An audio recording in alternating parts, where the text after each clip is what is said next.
السلام علیکم بچوں آج میں آپ کے لیے لائی ہوں اصلاحی کہانی۔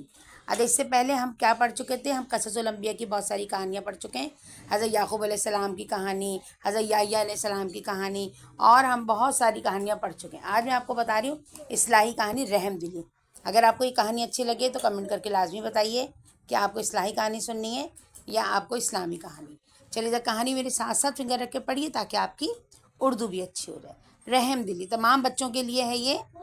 ثنا اپنے گھر واپس آ رہی تھی۔ راستے میں اس نے دیکھا کہ ایک غریب خاتون اور اس کے بچے سڑک کے کنارے بیٹھے ہیں۔ چہروں سے کمزوری ظاہر ہو رہی ہے، صاف لگتا تھا کہ بھوک سے بےتاب ہیں۔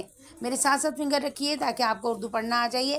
دیکھیے انہوں نے کیا کیا، راستے میں یہ بیٹھے ہوئے بچے اور یہ بھوک سے بےتاب ہیں اور انہیں بھوک لگ رہی ہے۔ اور اب دیکھیے کیا کیا انہوں نے، ثنا کو ان پر بڑا ترس آیا، یعنی کہ بڑا رحم آیا۔ وہ گھر پہنچی تو اس کی امی نے اسے کھانا کھانے کے لیے بلایا۔ مزیدار بریانی کی خوشبو اس نے گھر میں داخل ہوتے ہی محسوس کی تھی کہ آج بریانی پکی ہے۔ جو ثنا کو بہت پسند تھی۔ وہ جلدی سے کھانے کی میز پر گئی اور بریانی کا بڑا سا چمچہ بھر کر پلیٹ میں ڈالا، لیکن جو ہی اس نے اسے کھانا چاہا اسے سڑک کے کنارے بیٹھی ہوئی کون یاد آ گئی؟ وہ بچے جو بھوکے تھے۔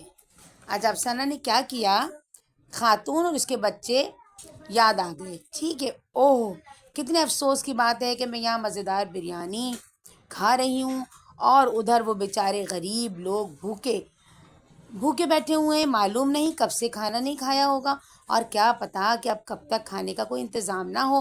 اس نے سوچا۔ دوسرے ہی لمحے اس نے ایک بڑی پلیٹ میں بریانی نکالی اور کیا کیا، دیکھیں بریانی نکالی اس نے اور اس نے کیا کیا، بریانی نکال کر وہ لے گئی اسی جگہ جہاں پہنچی جہاں وہ غریب خاتون اور بچے بیٹھے تھے۔ اس نے ان لوگوں کو کھانا دیا تو بچے بہت خوش ہوئے اور ان کی آنکھیں شکر کے آنسوؤں سے بھر گئیں، یعنی کہ وہ اتنا شکریہ ادا کرنا چاہ رہے تھے کہ وہ رونے لگے۔ اس کا کہ بھوکوں کو آپ نے کھانا کھلایا۔ رحم دلی اسی کو کہتے ہیں، کسی کے لیے دل میں رحم رکھنا۔ انہوں نے ثنا کو بہت ساری دعائیں دیں۔ دوسری طرف یہ نیک کام کر کے ثنا کو جو خوشی اور اطمینان حاصل ہوا وہ بڑی سے بڑی دولت سے بھی خریدا نہیں جا سکتا۔ دیکھیے یہ رحم دلی ہے، دوسروں کے لیے دل میں رحم رکھنا۔ میں آپ سے بیٹا دیکھیے اس کا نتیجہ کیا نکلا، چھوٹا سا رحم دلی کا کام بڑے بڑے کارناموں سے زیادہ عظیم ہے۔